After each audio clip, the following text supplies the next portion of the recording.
Welcome to Democracy Now!, democracynow.org, the War and Peace Report. I'm Amy Goodman. Israel's renewed its attacks on southern Lebanon, killing at least 12 people and threatening to further unravel Israel's truce with Hezbollah. With the latest attacks, the UN says Israel's committed more than 100 ceasefire violations since agreeing to halt attacks last week. In response, Hezbollah said it had fired rockets at northern Israel as a retaliatory measure. Earlier today, Israel's defense minister, Israel Katz, warned his military would no longer distinguish between Hezbollah and the Lebanese state if the ceasefire collapses. Israel's continued its unrelenting assault on Gaza with attacks on the northern town of Beit Lahia today that killed at least 8 people while leaving 20 others wounded.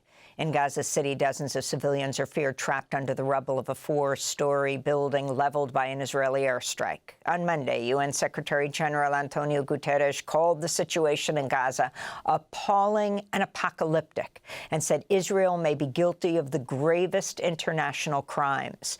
The UN reports Israel's killed at least 341 humanitarian workers since it began its massive assault on Gaza nearly 14 months ago. Meanwhile, Gaza now has the highest number of child amputees in the world per capita, with many children forced to endure surgery without anesthesia due to Israel's blockade. And the World Health Organization reports more than 10,000 cancer patients remain stranded in Gaza, awaiting permission from Israeli authorities to seek care abroad. This is Dr. Mohammed Abu Afsh, director of the Palestinian Medical Relief Society. Tragically, even with the necessary authorizations, they cannot leave. The Rafah crossing is closed. The Erez crossing is closed. The Kerem Shalom crossing is closed. Every exit point around Gaza is shut down. How can these patients leave? They are enduring unimaginable suffering. A mechanism and solution must be devised to allow them to exit Palestine for treatment. Hamas said Monday 33 people held captive in Gaza had been killed by Israeli strikes since October of last year, while other hostages had gone missing. Among those said to have been killed was Omer Nutra, a 21-year-old Israeli-American tank commander detained by Hamas after its fighters raided an Israeli army outpost. Hamas also released a video showing Israeli-American Eidan Alexander, a soldier taken captive by Hamas on October 7th, calling on President-elect Trump to negotiate a ceasefire and prisoner exchange. Hamas's announcements drew a threat of renewed violence from Trump, who wrote on his social media site, quote, "There will be all hell to pay in the Middle East. Those responsible will be hit harder than anybody has been hit in the long and storied history of the United States of America," unquote. On Sunday, Trump hosted Sarah Netanyahu, the wife of the Israeli Prime Minister Benjamin Netanyahu, and their son Yair at Trump's Mar-a-Lago resort in Florida. In the occupied West Bank, Israeli forces have arrested at least 18 Palestinians over the past 24 hours. On Sunday, the youngest Palestinian ever to be imprisoned by Israel began a 1-year prison sentence. 14-year-old Ayam al-Salaima was convicted of throwing stones at Israeli settlers last year when he was just 12 years old. The Israeli human rights group B'Tselem reports the boy was subjected to violence and humiliating treatment during an interrogation. Meanwhile, B'Tselem has uncovered repeated cases of severe abuse of Palestinians by Israeli soldiers in Hebron. Victims describe being randomly seized by soldiers as they went about their daily affairs. They were then beaten and subjected to severe abuse, sometimes in full view of the public, and at other times inside military outposts. The Biden administration said Monday it's sending Ukraine another $725 million in weapons from its stockpiles, including missiles, drones, and anti-personnel landmines, amidst fears the incoming Trump administration could cut off military support to Kyiv. The announcement came as German Chancellor Olaf Scholz traveled to Kyiv to meet with the Ukrainian President Volodymyr Zelensky, where Scholz vowed to supply some $680 million in new military aid. Scholz also had this warning for Russia's president.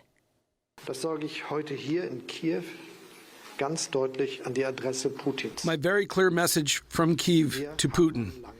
We are in this for the long haul, and we will stand by Ukraine for as long as it takes. Over the weekend, President Zelensky indicated for the first time a ceasefire that includes temporarily giving up land that Russia has seized could be an option if NATO agrees to protect Ukrainian-controlled territories.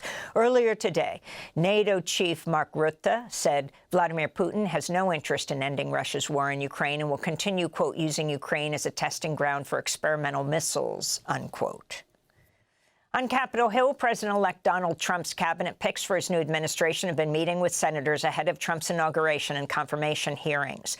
During a meeting with Alabama Senator Tommy Tuberville, Pete Hegseth, Trump's pick for Secretary of Defense, was peppered with reporters' questions about the latest revelations published by the New Yorker magazine, including that Hegseth was forced out of leadership roles at 2 veterans organizations for misusing funds, sexually harassing women, and being repeatedly drunk on the job. You misspent funds, mistreated women, were intoxicated on the job. Do you have any comment about that reporting at all? Okay, guys, we're not doing questions. Any comment about that reporting? Well, I had to say they were. So that article suggests you have an alcohol problem. After their meeting, Senator Tuberville praised Pete Hegseth. Tuberville is a staunch Trump ally who's publicly supported white nationalists and made racist comments. A Delaware judge has reaffirmed her decision to void a $56 billion compensation package for Tesla CEO Elon Musk. On Monday, Judge Kathleen McCormick upheld her January ruling, which noted the astronomical 2018 pay package was the largest ever for a publicly traded corporation. Elon Musk is already the richest person in the world, with a net worth estimated at more than $1/3 trillion. Meanwhile, Musk has promised to delete the Consumer Financial Protection Bureau when he takes the reins of the so-called Department of Government Efficiency, or DOGE, under President Trump next year. His pledge comes after the CFPB finalized a rule to supervise tech companies which offer digital funds transfers and payment wallet apps. Those are features Musk is working to add to his social media site X. At The Hague, Netherlands, a landmark climate case is underway at the International Court of Justice. Over 2 weeks of hearings, the court will consider what countries around the world are legally required to do to combat the climate disaster. The case was brought by low-lying island nations which face an existential crisis caused by wealthier, polluting nations. This is Ralph Regenvanu, Special Envoy on Climate Change for Vanuatu, which is leading a coalition of more than 100 countries and organizations in the historic case. Coming to the International Court of Justice, we are trying to find another way to get climate action that we need, that the IPCC says we need, that science says we need, but which so many countries, through political convenience and the power of fossil fuel lobby, refuse to take action on. Australia has passed legislation banning social media use for children under 16 years old. Prime Minister Anthony Albanese touted the first-of-its-kind law as he spoke from Canberra on Friday. World-leading action to make sure social media companies meet their social responsibility. Social media is doing harm to our children. Platforms now have a social responsibility to ensure the safety of our kids is a priority for them. Platforms like TikTok, Facebook, Snapchat, Reddit, X, and Instagram could be fined up to $33 million if they systematically fail to prevent users younger than 16 from having accounts. It's unclear if the ban will affect ties between the U.S. and Australia. Elon Musk, a close Trump ally, blasted the ban as a backdoor way for the Australian government to control Internet access. In response, Albanese said of Musk, quote, "He has an agenda." In Germany, tens of thousands of auto workers at 9 Volkswagen plants have gone on strike after VW demanded 10% wage cuts and threatened to close German factories for the first time in its 87-year history. Members of IG Metall union staged 2-hour work stoppages and threatened to begin an open-ended strike unless VW managers drop their demands for plant closures. This is Daniela Hildebrandt, one of about 14,000 striking workers at VW's Hanover plant. We are totally ready to go on strike. The mood is obviously subdued since they show absolutely no goodwill. We are all scared. Many of those who are nearing retirement are really scared that they could lose their job now. I am a mother of 2 children. I commute over an hour every day to come to work here. I love my job.